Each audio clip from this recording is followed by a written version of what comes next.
So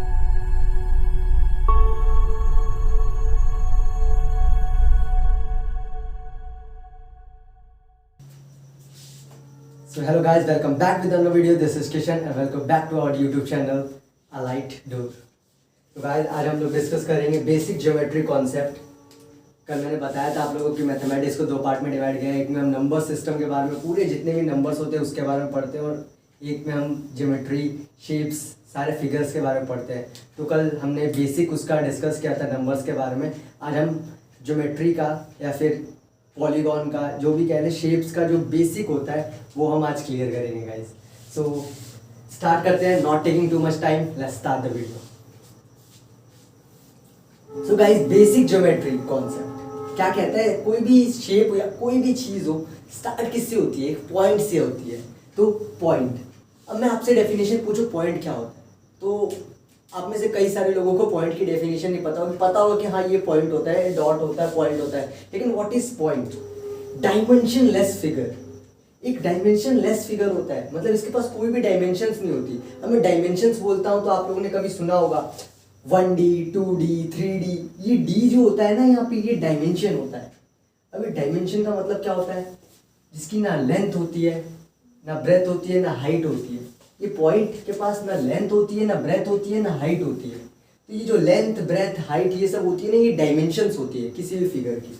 तो इसके पास किसी भी तरह की डायमेंशंस नहीं होती है, ना कोई लंबाई है, ना कोई चौड़ाई है, और ना इसकी कोई हाइट है। तो इसलिए इसको डायमेंशनलेस फिगर बोलते हैं पॉइंट को। अब जो 1D फिगर मैंने बता दिया लेंथ, 2D फिगर जिसमें लेंथ और ब्रेथ हो, 3D फिगर जिसमें लेंथ ब्रेथ और हाइट हो।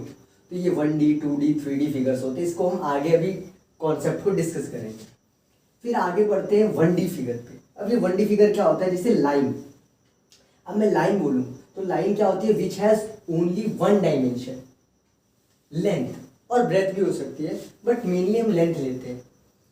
Figure which has only one dimension, जिसकी एक ही डायमेंशन, उसको 1D फिगर यानी लाइन। अब जो लाइन होती है हमारे पास को दो पार्ट में कैटेगराइज कर देते हैं जनरली हम, रे और लाइन सेगमेंट। अब रे क्या होती है? जिसकी स्टार्टिंग पॉइंट तो होती है लेकिन कोई भी एंड पॉइंट फिक्स नहीं होती है। It has starting point but no fixed end point. कोई भी एक बार यहाँ पे पॉइंट पे शुरू हो गया तो इसका कोई भी एंड पॉइंट नहीं होता है। लाइन सेगमेंट, लाइन सेगमेंट क्या होता है? It has both starting point as well as ending point. इसका दोनों फिक्स्ड होता है। अगर मैं यहाँ पे लिखना चाहूँ तो यहाँ पे मैं लिख दूंगा fixed. Fixed, it has both starting and ending point fixed. यहाँ से शुरू हुआ तो यहाँ पे क्या हो जाएगा? खत्म। फिर टाइप्स ऑफ लाइन। अब लाइन होते हैं हमारे पास बहुत सारे कैटेगरी के लाइंस होते हैं, लेकिन जनरली हम तीन कैटेगरी के बारे में पढ़ते हैं। हॉरिजॉन्टल लाइन, वर्टिकल लाइन और स्लैंट लाइन। स्लैंट मतलब जो झूले में जो फिसल पट्टी होती है, आप उस पर ऐसे स्लाइड करते हैं, वो स्लैंट एक स्लैंट लाइन हो गई। स्लोप देखी होगी आपने, रेनी जहाँ पे बहुत ज़्यादा रेन होती है वहाँ पे स्लोपी रूफ बनाई जाती है ताकि पानी और बर्फ आसानी से स्लाइड हो सके। तो वो क्या होता है? स्लोप। तो वही स्लैंट लाइन होती है। वर्टिकल लाइन, अगर आप रोड पे चल रहे हैं तो वो जो रोड है, वो रोड पूरी की पूरी क्या है? हॉरिजॉन्टल सरफेस है, मतलब वो हॉरिजॉन्टल लाइन है। और उसके ऊपर जो पोल लगा हुआ है सीधा, जो बिजली के खंभे लगे होते हैं, वो क्या है? वर्टिकल है। तो आपको याद रखना, हॉरिजॉन्टल एक लेटी हुई लाइन होती है हॉरिजन पे एकदम, और ये जो वर्टिकल है वो मतलब वी सीधी लाइन होती है, वर्टिकल। ये हमारा कॉन्सेप्ट हो गया। आप तब तक इसको नोट डाउन कर लीजिए।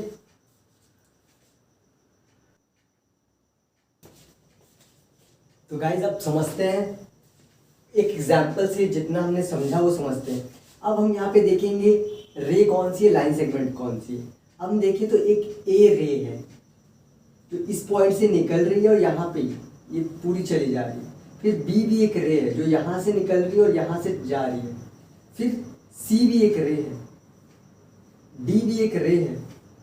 लेकिन हम जब बात करें ए बी तो वो लाइन सेगमेंट है, ए सी लाइन सेगमेंट है, बी डी लाइन सेगमेंट है, ए बी हो चुका है यहाँ पे, सी डी लाइन सेगमेंट है। तो ये लाइन सेगमेंट है और ये जो रे है जिनकी कोई भी एंड पॉइंट फिक्स नहीं है, इनकी एंड पॉइंट फिक्स्ड है, स्टार्टिंग पॉइंट भी और एंड पॉइंट भी। अब बात करते हैं अभी हमने सिंगल लाइंस की बात की थी, अब हम बात करेंगे पेयर ऑफ लाइन।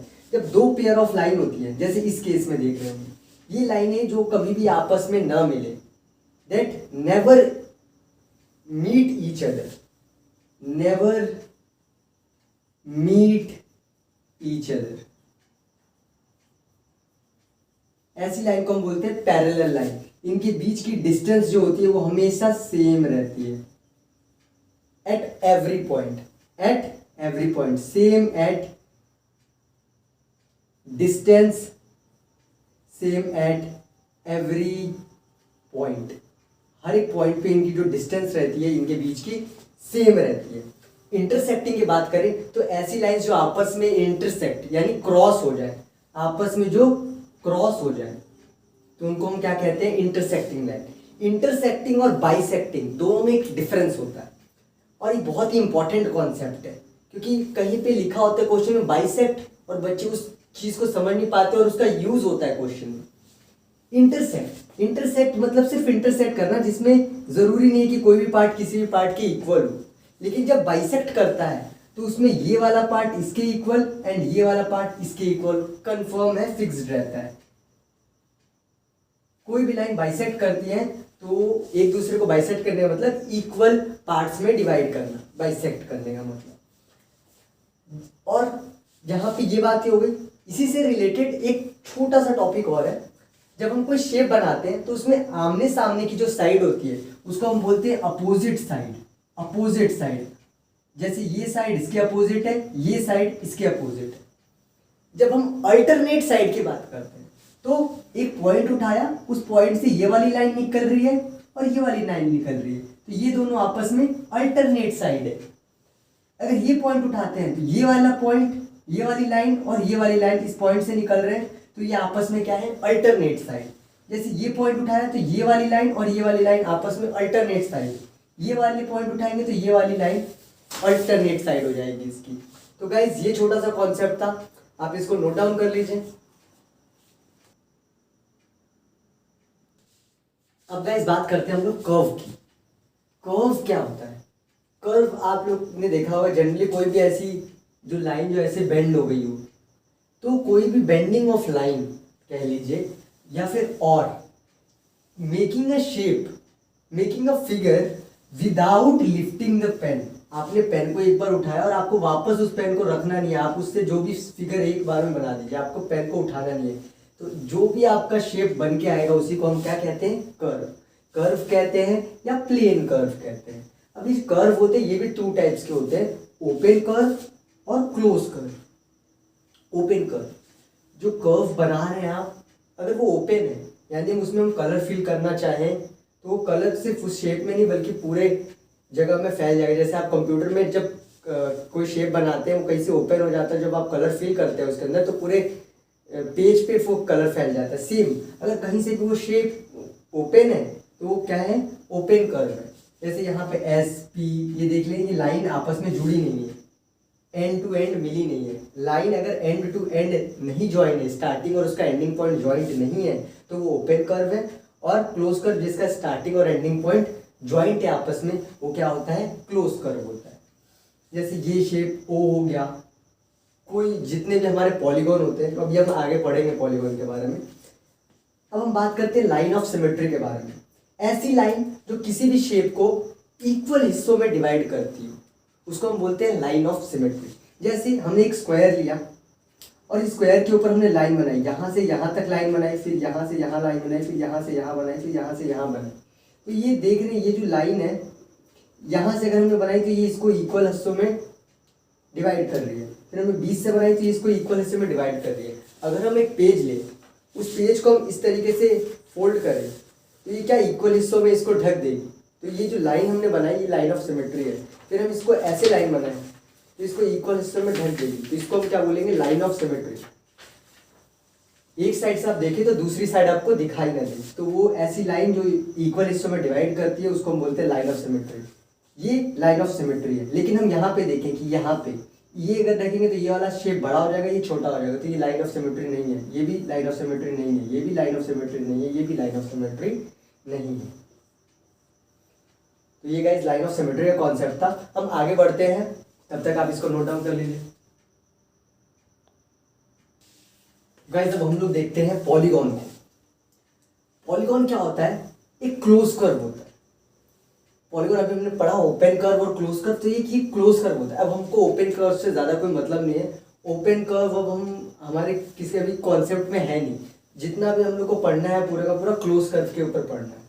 पॉलीगॉन क्या होता है? एक तरह का क्लोज कर्व है। और किससे बना होता है? लाइन सेगमेंट से बना होता है। Line segment. अब हम देखेंगे लाइन सेगमेंट। कहोगे लाइन सेगमेंट इसमें भी है, यहाँ पे भी लाइन सेगमेंट है, तो क्या ये पॉलीगॉन है? नहीं, क्योंकि इसमें लाइन सेगमेंट है, क्लोज भी है, लेकिन सारी की सारी लाइन सेगमेंट्स नहीं है। यहाँ पे ये कर्व है, यहाँ पे भी कर्व है, ये भी नहीं है, क्योंकि इसमें 3 साइड लाइन सेगमेंट, तो एक साइड कर्व है। ये इसमें सारी साइड्स पे लाइन सेगमेंट है, लेकिन ये क्या है? ये ओपन है, तो ये भी पॉलीगॉन नहीं है। ये एक परफेक्ट पॉलीगॉन है, क्योंकि ये क्लोज कर्व भी है और इसमें लाइन सेगमेंट भी है। अब इसकी बात करें तो ये भी क्या है? क्लोज कर्व है और किससे बना हुआ है? लाइन सेगमेंट से बना हुआ है, तो ये भी एक पॉलीगॉन है।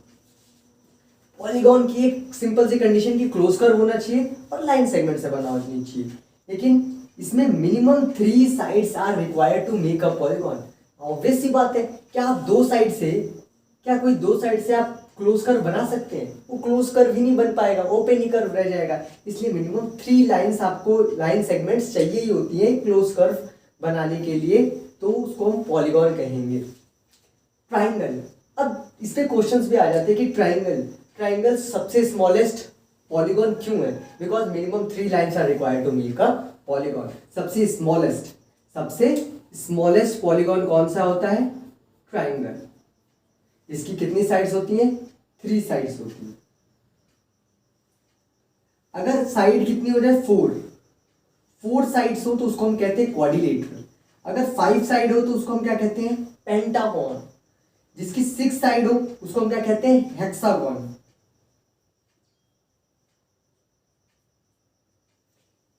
जिसकी 6 साइड हो उसको क्या कहेंगे? हेक्सागॉन। जिसकी 7 साइड हो उसको क्या कहेंगे? हेप्टागॉन। Hexa, hepta. जिसकी 8 होंगी उसको क्या कहेंगे? ऑक्टा। ऑक्टोपस, ऑक्टा, उसके 8 पैर होते हैं, ऑक्टोपस याद रख सकते हैं आप लोग। ऑक्टागॉन। नैनो नहीं होता, नोनागॉन होता है। ये नैनो गाड़ी से हम लोग को नैनो याद रहता है, नोनागॉन होता है। इसके कितने होते हैं? 9 साइड्स होते हैं। डेकागॉन की कितनी होती है? 10 साइड होती है। लगभग हमको यहाँ तक लर्न करना है। आगे का तो n पॉलीगॉन, जितने भी उसके आगे होते हैं उसके आगे लिख देते हैं 11 पॉलीगॉन, 12 पॉलीगॉन, ऐसे करके। स्पेशल क्लोज कर्व, एक और स्पेशल क्लोज कर्व होता है सर्कल, जिसके बारे में हम डिटेल में पढ़ेंगे। अभी हमारा यहाँ पे जितना भी बेसिक कॉन्सेप्ट था कि शेप्स कैसे आए, वो हमारा खत्म होता है। अब हम लोग ये ट्राइंगल के बारे में, सबसे पहले सर्कल के बारे में, फिर ट्राइंगल के बारे में, और फिर हमारे बहुत सारे क्वाड्रिलेटरल है, जैसे हमारे square, rectangle, trapezium, rhombus, parallelogram. ये जितने भी तरह के हमारे पास 2D शेप्स हैं उनको हम डिटेल में पढ़ेंगे। और हमारे एरिया, पेरीमीटर, इनके एरिया और पेरीमीटर्स के बारे में हम डिटेल में डिस्कस करेंगे गाइस। तो मिलते हैं नेक्स्ट वीडियो में इसके पार्ट 2 में। तब तक आप इसको नोट डाउन करिए और don't forget to like, share and subscribe this channel. और गाइज पूरा सपोर्ट कीजिए गाइज, सब्सक्राइब कीजिए। व्यूज़ तो बहुत आ रहे हैं लेकिन आप लोग चैनल को सब्सक्राइब नहीं कर रहे हैं। चैनल को सब्सक्राइब करिए, सपोर्ट करिए। और कोई भी क्वेरीज या डाउट है तो आप प्लीज़ वहाँ पे कमेंट बॉक्स में लिखिए, या फिर मैं अभी टेलीग्राम का चैनल लिंक में डाल दूँगा। आप उस पर टेलीग्राम चैनल पे जाके अलाइट डोर करके टेलीग्राम चैनल है, उसके ऊपर आप जाके कोई भी डाउट एंड क्वेरी पूछ सकते हैं। और गाइज प्लीज़ चैनल को पूरा सपोर्ट करिए। Don't forget to like, share and subscribe. मिलते हैं नेक्स्ट वीडियो में।